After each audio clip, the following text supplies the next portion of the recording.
안녕하십니까.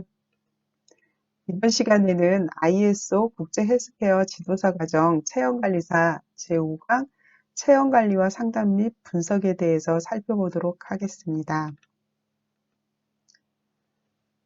먼저 체형관리사에게 상담은 고객의 관리를 성공적으로 이끄는 데 매우 중요한 과정인데요.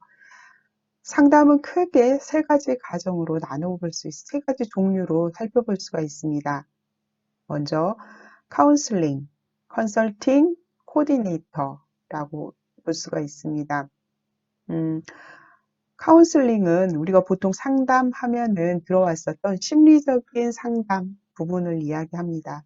그리고 의사나 변호사, 공인중개사 이런 사람들의 전문적인 지식에 의뢰를 하는 상담 이런 것들을 컨설팅이라고 합니다. 그리고 뭐 호텔, 백화점, 공항 이런 데를 갔을 때 안내라든지 접수를 도와주는 상담을 하게 되는 건데요.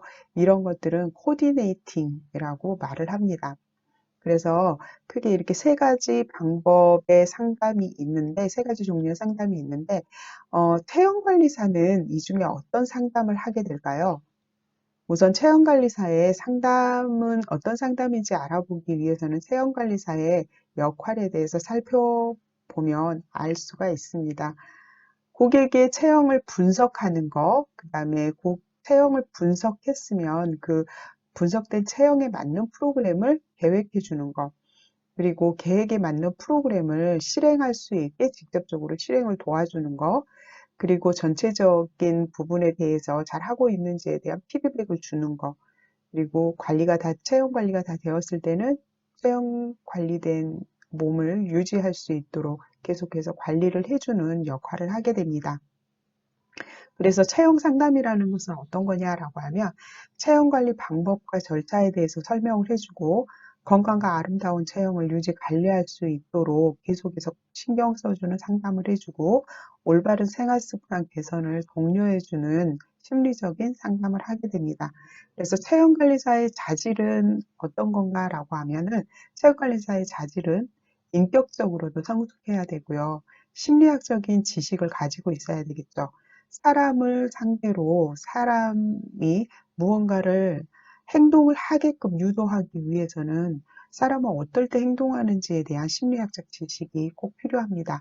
그리고 따뜻한 마음, 이런 마음들을 가지고 있는 것이 중요하겠죠. 그리고 풍부한 경험을 많이 가지고, 경험적인 수치를 많이 가지고 있는 사람이, 더 좋은 상담을 해줄 수가 있겠죠. 그리고 체중관리사의 능력이라고 한다면 상담 능력은 있어야 되겠죠. 그리고 상담을 해서 또 분석도 해주는 능력, 그래서 분석 능력도 필요하고 프로그램을 기획하는 능력도 필요하고 그다음에 차트를 작성한다든지 하는 업무 행정 능력도 중요하다고 볼 수가 있습니다. 그리고 체형관리사가 갖추어야 될 지식은 무언가라고 하면은 기만 지식이 있어야 되겠죠. 그리고 식이요법은 어떻게 하는지에 대한 지식이 있어야 되겠죠. 그리고 운동요법은 어떻게 해주는지에 대한 지식이 있어야 될 거고요. 행동심리학적인 어, 지식이 있어야지 행동수정요법을 우리가 도와줄 수가 있겠죠.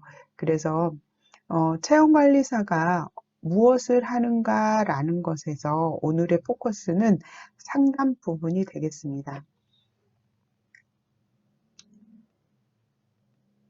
먼저 어, 첫 번째로 상담을 잘하기 위해서 상담의 정의 먼저 살펴보도록 하겠습니다. 모든 학문의 기본은 정의를 이렇게 세우는 일인데요. 상담의 정의란 무엇인가? 상담은 우리가 생각할 때 너무 쉽죠. 그죠? 우리가 상담이라든지 이런 것들을 친구들의 심리적인 어떤 부분을 상담을 해주기도 했고, 가족들의 아픈 마음을 달래주기도 했고, 그러기 때문에 또 상담을 직접 받아보기도 했기 때문에 우리는 상담이 무엇인지는 알아요. 그런데 정의를 내려봐라 라고 하면은 참 어려운 부분이죠. 오늘은 상담에 대해서 공부를 하면서 상담의 정의 먼저 시작해 보겠습니다. 상담의 정의는 자기를 이해할 수 있게 해주는 거예요. 그리고